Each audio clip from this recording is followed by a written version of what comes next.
Bapak, Ibu, dan saudaraku yang terkasih di dalam Tuhan Yesus, para katekis yang saya hormati, sharing saya hari ini didasarkan pada Injil Markus bab 8 ayat 14 sampai dengan 21. Perikop hari ini menarik bagi saya. Sebagai bagian sharing saya mau bercerita atau mengatakan terlebih dahulu mengenai ragi. Tapi di sini disebutkan sebagai ragi orang Farisi dan ragi Herodes. Lalu apa yang mau dikatakan dalam ragi itu?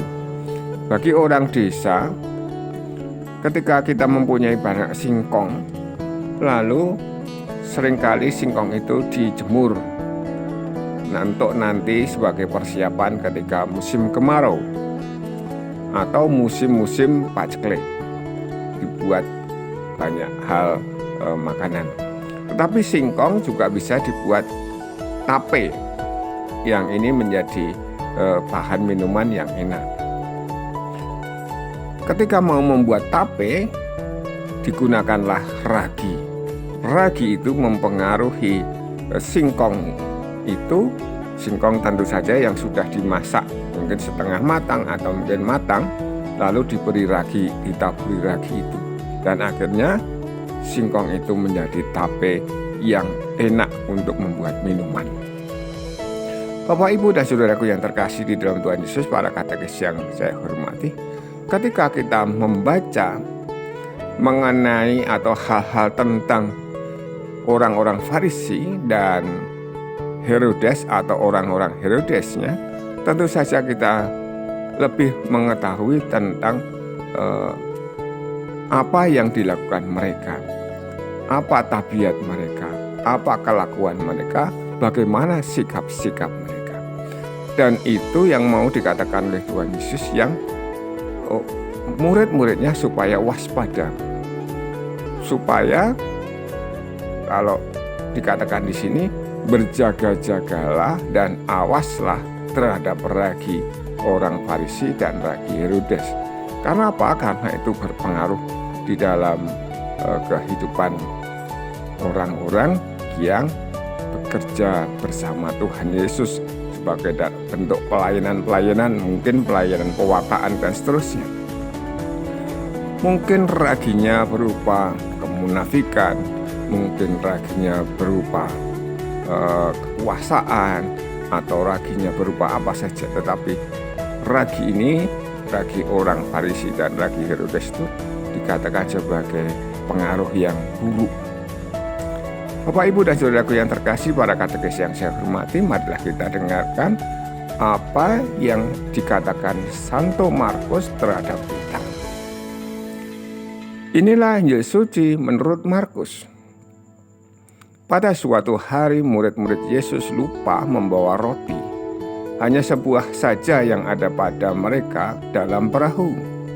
Lalu Yesus memperingatkan mereka, katanya, "Berjaga-jagalah dan awaslah terhadap ragi orang Farisi dan ragi Herodes."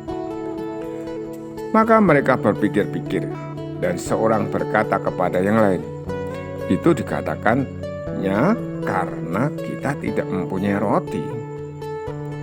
Ketika Yesus tahu apa yang mereka perbincangkan, ia berkata, "Mengapa kamu memperbincangkan soal tidak ada roti?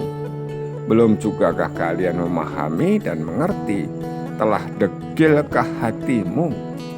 Kalian mempunyai mata, tidakkah kalian melihat?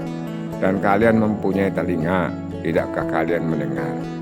Sudah lupakah kalian waktu aku memecah-mecahkan 5 roti untuk 5.000 orang itu?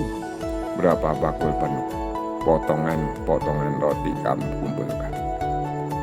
Jawab mereka, 12 bakul.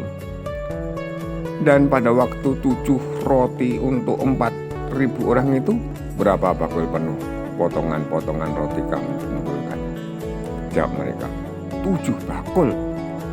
Lalu kata Yesus kepada mereka, "Masihkah kalian belum mengerti?" Demikianlah sabda Tuhan. Bapak, Ibu, dan saudaraku yang terkasih di dalam Tuhan Yesus, para katekis yang saya hormati, Ketika kita menjadi pewarta sabda atau mengikuti Tuhan Yesus seperti murid-murid itu yang mungkin terlaksana di dalam kegerejaan kita atau gereja kita, soal makan, soal minum itu tidak menjadi masalah. Karena tentu Tuhan memberikannya. Tentu Tuhan mempersiapkannya. Hanya saja kita sebagai umat seringkali juga mempunyai kebutuhan-kebutuhan lain yang tidak kalah penting selain kebutuhan makan dan minum itu. Nah, itu yang biasanya kita pentingkan, kita dahulukan.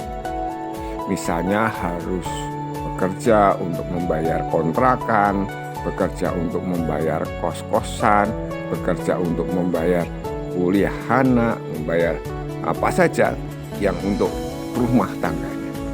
Tetapi bagi seorang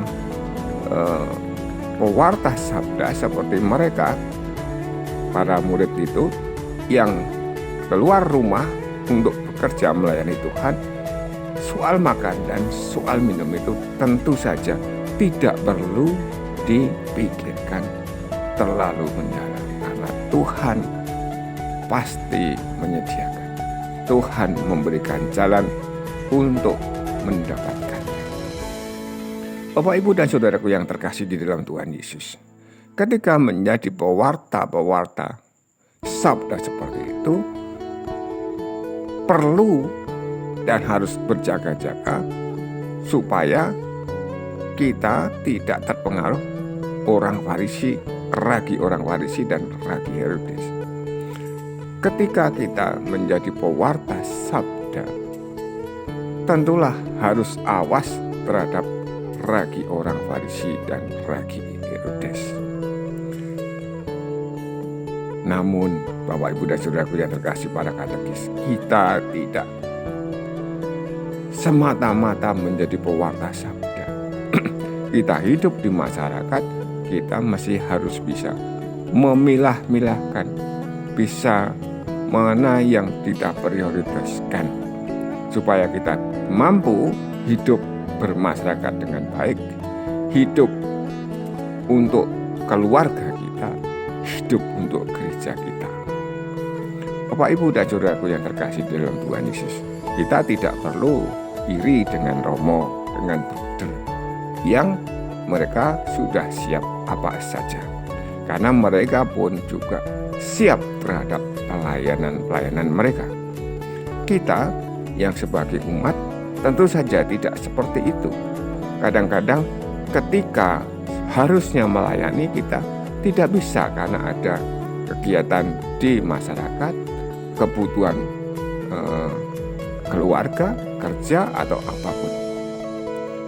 Nah, Bapak, Ibu, dan saudaraku yang terkasih di dalam Tuhan Yesus, sekali lagi saya mau mengaturkan pada kita semua, siapapun sebenarnya selain pewarta-pewarta sabda yang